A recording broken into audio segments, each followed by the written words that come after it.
Economics एक chapter पढ़ रहे हैं अपन, मांग विश्लेषण, मांग है मांग का नियम। इसके अंतर्गत एक बात करते हैं आपसे, नई वाली बात करते हैं, नए चैप्टर से लेके आता हूँ, नई चीज लेके आता हूँ मैं। मांग में विस्तार तथा मांग में संकुचन। मांग में विस्तार तथा मांग में संकुचन। देखिए, ध्यान देने वाली बात है, जब अन्य बातें स्थिर रहने पर केवल वस्तु के मूल्य परिवर्तन के कारण, यहां मैं बता रहा हूं आपको, वस्तु के मूल्य परिवर्तन के कारण वस्तु की मांगी गई मात्रा में परिवर्तन होता है। वस्तु के मूल्य के परिवर्तन के कारण मांगी गई मात्रा में परिवर्तन होता है, तो इन परिवर्तनों को मांग में विस्तार तथा संकुचन के नाम से जाना जाता है।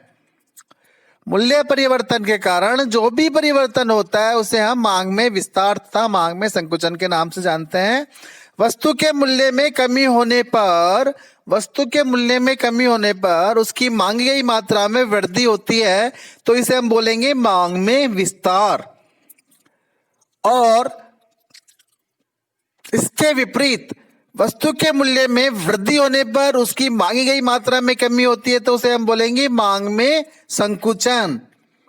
मांग के विस्तार तथा मांग के संकुचन में मूल्य परिवर्तन के कारण वस्तु की मांगी गई मात्रा में परिवर्तन होता है, मांग के अंतर्गत नहीं होता है। मांग के विस्तार और संकुचन की अवस्था को आपके सामने एक स्क्रीन पे एक रेखा चित्र है, उसके माध्यम से बताने का प्रयास करता हूं कि किस प्रकार से हम संकुचन बोलेंगे और किसको हम मांग में विस्तार बोलेंगे।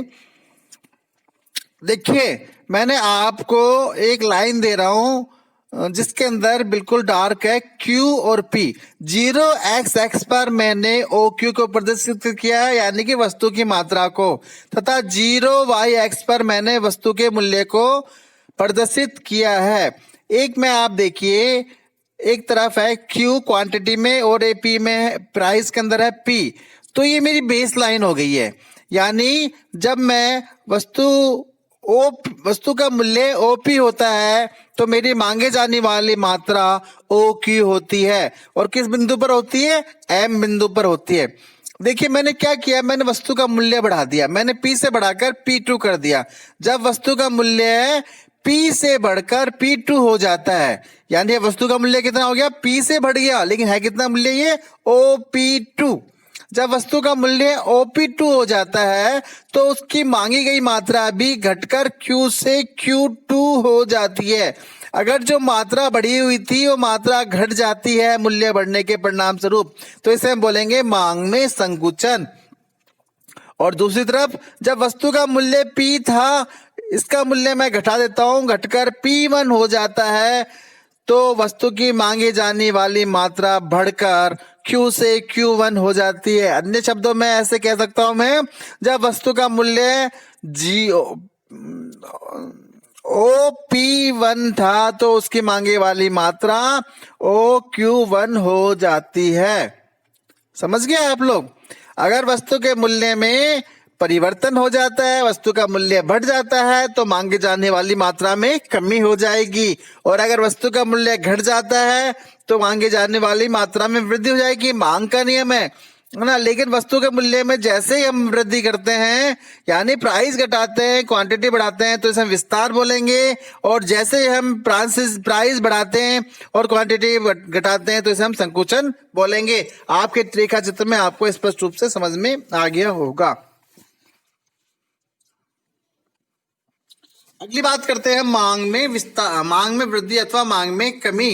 देखिए, मांग में वृद्धि अथवा मांग में कमी का मतलब होता है जब किसी वस्तु के मूल्य में कोई परिवर्तन नहीं किया जाता। वस्तु के मूल्य में मैं क्या करूंगा? वस्तु का मूल्य तो मैं स्थिर रखूंगा। जब वस्तु के मूल्य स्थिर रखकर अन्य तत्वों के परिवर्तन के कारण वस्तु की मांग में परिवर्तन होता है, अन्य कारण से, मूल्य के परिवर्तन के कारण से नहीं, अन्य कारण से वस्तु की मांग में परिवर्तन होता है, तो इसे मांग में वृद्धि अथवा मांग में कमी के नाम से पुकारते हैं। जब किसी वस्तु के मूल्य स्थिर रहने पर उस वस्तु की अधिक मात्रा मांगी जाती है। मैं कह रहा हूं, जब वस्तु के मूल्य स्थिर रहने पर भी वस्तु की अधिक मात्रा मांगी जाती है, अथवा मूल्य बढ़ जाने पर भी पहले जितनी मांग की जाती है, तो इसे मांग में वृद्धि कहते हैं।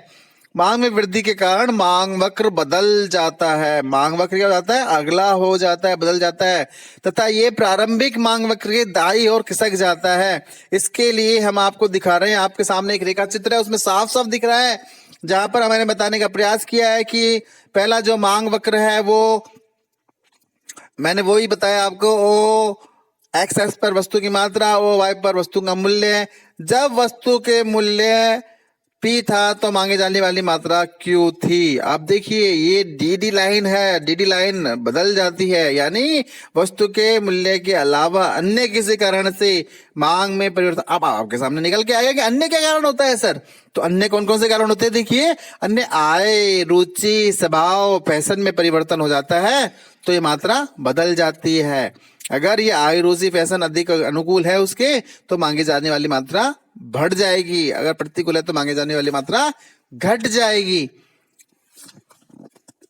इस रेखा चित्र में आपको मांग में मांगी जाने वाली मात्रा बढ़ती हुई नजर आ रही है। संक्षेप में मैं बोल सकता हूं, मांग में विस्तार वस्तु के मूल्य में कमी के कारण होता है। ध्यान दीजिए, निष्कर्ष रूप में बोल रहा हूं मैं आपको ये चीज।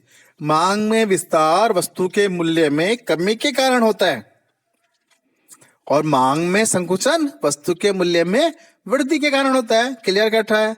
मांग में वृद्धि अथवा मांग में कमी मूल्य परिवर्तन के अतिरिक्त अन्य कारणों से होता है। पूर्व मूल्य पर ही वस्तु की अधिक मात्रा की मांग करना अथवा मूल्य बढ़ने पर भी पहले जितनी मात्रा की मांग करना मांग में वृद्धि कहलाता है।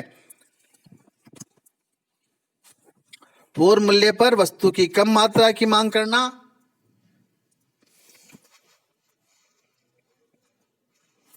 अथवा मूल्य घट जाने पर ही पहले जितनी मांग करना मांग में कमी कहलाता है। मांग को प्रभावित करने वाले अन्य तत्व जैसे कौन कौन से होते हैं? आय, फैशन, रीति रिवाज, रुचि, स्वभाव आदि में परिवर्तन केवल दीर्घकाल में होता है।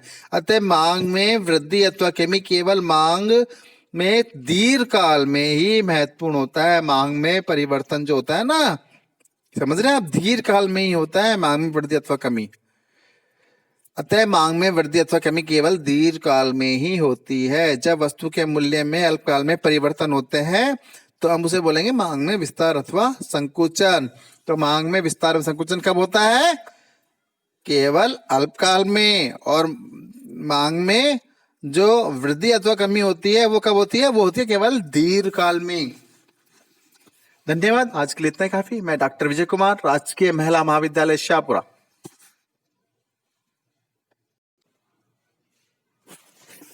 यहां मैं आपको यही बता देता हूं कि एक डायग्राम वापस लाने का प्रयास करता हूं मैं आपके सामने। ये वाला इसको आप वापस से समझने का प्रयास कीजिए। मैंने आपको बिल्कुल सही बताया था, एक रेखा चित्र के माध्यम से बताता हूं मैं आपको। डीडी प्रारंभिक मांग वक्र है तथा उपभोक्ता ओपी मूल्य पर वस्तु की OQ मात्रा मांगता है। अतः किसी कारण जैसे आय, रुचि, स्वभाव, फैशन आदि में परिवर्तन से वह वस्तु की OP मूल्य पर अधिक मात्रा Q1 मांगने लगता है। ऐसी स्थिति में उपभोक्ता की मांग वक्र DD रेखा में परिवर्तन होकर DD1 हो जाता है। अतः यह मांग में वृद्धि कहलाएगी। यदि उपभोक्ता वस्तु का मूल्य OP से OP1 होने पर भी वस्तु की OQ मात्रा मांगता है तो यह मांग में वृद्धि कहलाएगी। इस स्थिति में उपभोक्ता का प्रारंभिक मांग वक्र DD रेखा से हटकर DD1 पर हो जाता है। DD1 के M बिंदु पर होगा। ठीक है, समझ में आया? इसी तरह आय, रुचि, फैशन परिवर्तन में कमी होने पर वो नीचे की तरफ खसक जाएगा मांग वक्र। Thank you very much.